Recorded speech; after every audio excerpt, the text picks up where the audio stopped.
Hello students, कैसे हैं आप लोग। थर्ड चैप्टर स्टार्ट करते हैं, pair of linear equation in two variables. अब तक के जितने सेशंस हुए हैं उनका लिंक आपको डिस्क्रिप्शन बॉक्स में मिल जाएगा, वहां से जाके देख सकते हैं। फर्स्ट चैप्टर से लगातार आपके सारे क्वेश्चन सारे चैप्टर्स कवर अप हो चुके हैं। अब हम स्टार्ट करेंगे pair of linear equation in two variables. इसका कॉन्सेप्ट समझ लीजिए। कॉन्सेप्ट समझ में आ गया तो सब कुछ समझ में आया भाई। आधार बेस जो होता है वही सब कुछ होता है, तो कॉन्सेप्ट बहुत अच्छे से आपको समझना है। तो सबसे पहले आप देखिए, यहां एक वर्ड लिखा है पेयर। पेयर का मतलब क्या होता है? पेयर मतलब दो होंगी। पेयर किसका पेयर है? लीनियर इक्वेशंस का। तो मतलब दो इक्वेशंस का पेयर होगा, जोड़ा होगा। अब लीनियर क्या होता है बच्चों? लीनियर होता है जिसकी डिग्री 1 होती है। डिग्री 1। डिग्री क्या होती है बच्चों? Degree is the highest power in any equation. किसी भी इक्वेशन में हाईएस्ट पावर, तो वो 1 रहनी चाहिए। इन टू वेरिएबल्स, जो इक्वेशन बनानी है उसमें दो वेरिएबल्स होने चाहिए। इनमें से एक को हम x कंसीडर कर लेते हैं, एक को y कंसीडर कर लेते हैं, ऐसे करके। अब हमें इसकी इक्वेशन तैयार करनी है। तो इक्वेशन का स्टैंडर्ड फॉर्म आपको पता होना चाहिए। जब भी आपकी जो लीनियर इक्वेशन होती है उसका स्टैंडर्ड फॉर्म होता है ax plus B Y plus C equals to 0, जहां x and y are the variable. जो यहां दो वेरिएबल लिखे हैं वो x एंड y हो गया हमारे लिए। चलिए, c इज कांस्टेंट, मतलब इसकी वैल्यू जो है ना चेंज नहीं होती है। एक इक्वेशन ले लेता हूं साथ के साथ, x plus 3y equals to 6। x plus 3y equals to 6। अब c को इधर रख लो या उधर रख लो, वो आपकी मर्जी है। बट अगर एक इक्वेशन में c को इधर रखा है तो दूसरी इक्वेशन में भी c को उधर ही रखना है, बस इतना ध्यान रखना है। अगर c को इधर रखा है तो दूसरी इक्वेशन में भी c को इधर ही रखना है। ये एक बेसिक सी चीज है जो आपको माइंड में रखनी है। अब जो x के साथ ये a लिखा है, व्हाट इज इट? कोफिशिएंट। ये कोफिशिएंट है, किसका कोफिशिएंट है? x का। और b किसका कोफिशिएंट है? y का। तो ये दोनों कोफिशिएंट होते हैं, मतलब x और y के साथ लिखी वैल्यूज। जैसे यहां पहले वाले में देखो, ये जो इक्वेशन लिखी मैंने, इस इक्वेशन में मैंने लिखा है x plus 3y equals to 6। x के साथ कोई नंबर है? नहीं है। लेकिन जब नंबर नहीं होता तो हम मानते हैं कि उसके मल्टीप्लीकेशन में 1 है, तो x का कोफिशिएंट हो गया 1, तो ये a का काम करेगा। जबकि y के साथ कोई नंबर मल्टीप्लाई में है, हाँ बिल्कुल है, 3 है, साफ साफ दिख रहा है, तो दैट इज b। और ये वैल्यू काम करती है c का। Like this you will find out the coefficient, variables, constant. तो ये एक स्टैंडर्ड इक्वेशन से कंपेयर किया। तो pair of linear equations in two variables क्या होता है, क्या इसका मतलब होता है? अब इसमें जो यहां लिखा था कि डिग्री 1 होती है, डिग्री 1 मतलब जो भी वेरिएबल ले रहे हो उसकी मैक्सिमम पावर 1 होनी चाहिए। यहां देखिए x की पावर मैक्सिमम 1 है और y की भी 1 है, तो इसने सारी कंडीशंस को फुलफिल कर दिया। इसीलिए हम ax plus B Y plus C को एक स्टैंडर्ड इक्वेशन कहते हैं। ऐसी टाइप की इक्वेशंस को जब हम करेंगे तब हमें उसको सोल्व करना, इनसे वैल्यूज निकालना, इनके ग्राफ बनाना, ये सब इस चैप्टर के अंदर दिया हुआ है।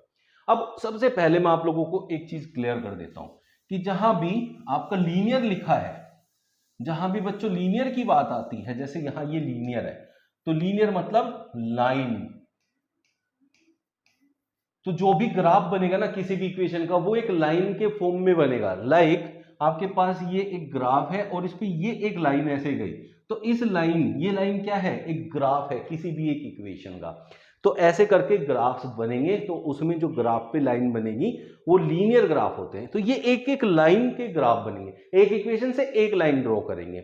और जब एक इक्वेशन से एक लाइन ड्रॉ होंगी, आपके पास कितनी इक्वेशन है? पेयर ऑफ लीनियर इक्वेशन, मतलब दो लाइन है, तो वो दो लाइन ड्रॉ करनी है हमें। अब दो लाइन एक ही ग्राफ पे ड्रॉ करेंगी तो उसमें से तीन कंडीशन वहां अराइज होंगी। First condition, second and third condition. पहली कंडीशन क्या हो सकती है बच्चों? पहली कंडीशन हो सकती है कि दोनों लाइन एक दूसरे को इंटरसेक्ट कर जाए भाई।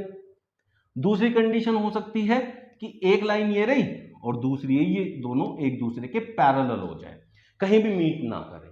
और तीसरा है, एक ये लाइन आई और दूसरी लाइन एक और आई, वो भी इसी के ऊपर आ गई ऐसे, तो इसको कहते हैं इंटरसेक्टिंग। ये इंटरसेक्ट करने वाला केस है।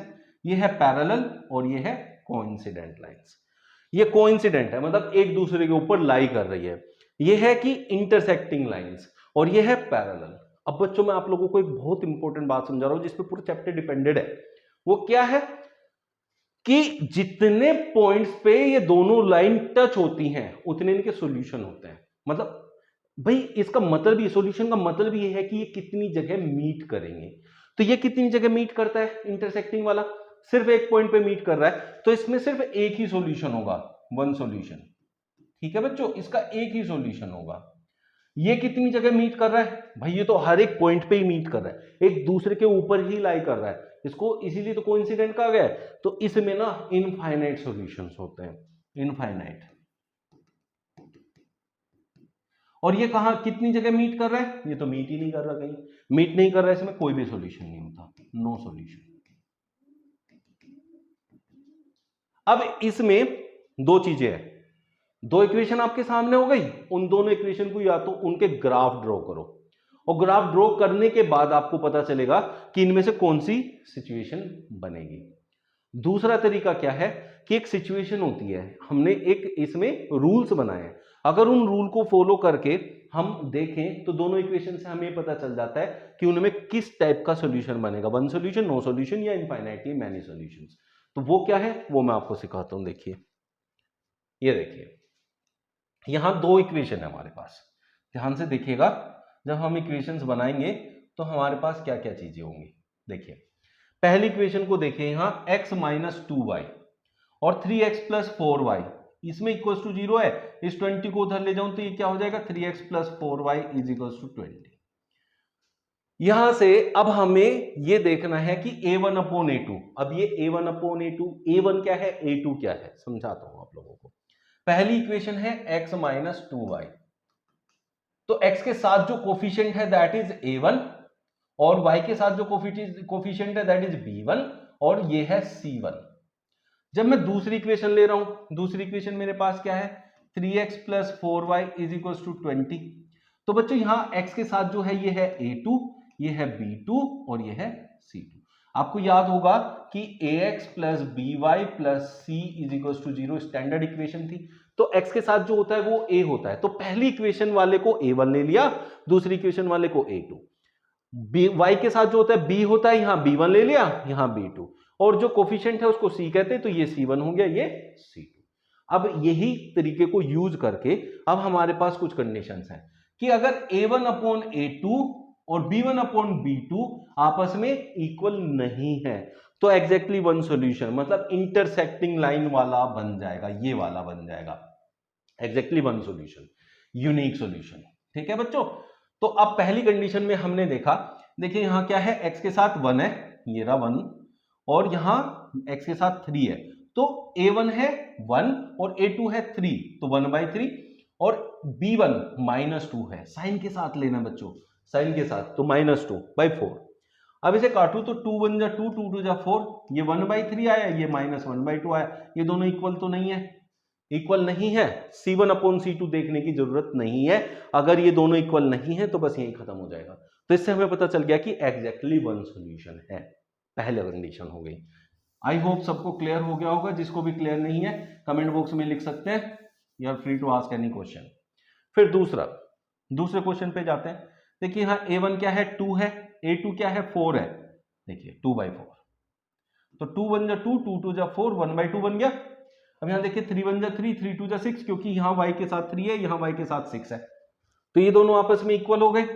अब c1 क्या है -9, c2 क्या है -18, तो माइनस से माइनस काटो, 9 1 जा 9, 9 2 जा 18, ये तीनों इक्वल आ गए आपस में, तीनों इक्वल आ गए। देखिए 1/2 1/2 1/2, अब तीनों इक्वल आ गए, तो a1 upon a2, b1 upon b2, c1 upon c2 ये होते हैं कोइंसिडेंट, एक दूसरे के ऊपर लाई करने वाले, जिनके इनफाइनाइटली मैनी सॉल्यूशंस होते हैं। फिर थर्ड है, यहां देखिए एक इक्वेशन ली, x plus 2y is equal to 4, ये किया, तो यहां x के साथ a है मतलब 1, यहां a2 क्या है 2, 1/2, 2 1 जा 2, 2 2 जा 4, ये भी 1/2, लेकिन 4 1 जा 4, 4 3 जा 12, माइनस से माइनस कट गया, ये है 1/2, ये है 1/2, पहले दो इक्वल है, तो a1 upon a2 equal to b1 upon b2, लेकिन c1 अपॉन c2 इक्वल नहीं है, तो ये बनेगी पैरेलल लाइन, मतलब कहीं भी एक दूसरे से ये कहीं भी मीट नहीं करेंगी, तो कोई भी सॉल्यूशन नहीं मिलेगा इसमें। अब ये था आपका बेसिक फर्स्ट एक्सरसाइज के लिए, इसी को यूज करते हुए हम क्वेश्चंस करेंगे नेक्स्ट एक्सरसाइज, नेक्स्ट क्लास में उसमें हम आपको एक्सरसाइज बताएंगे कैसे करनी है, साथ में ग्राफिकल सॉल्यूशन कैसे निकालते हैं वो भी सिखाएंगे। Wait for the next video जिसमें आपको ये सब कुछ सीखने को मिलेगा।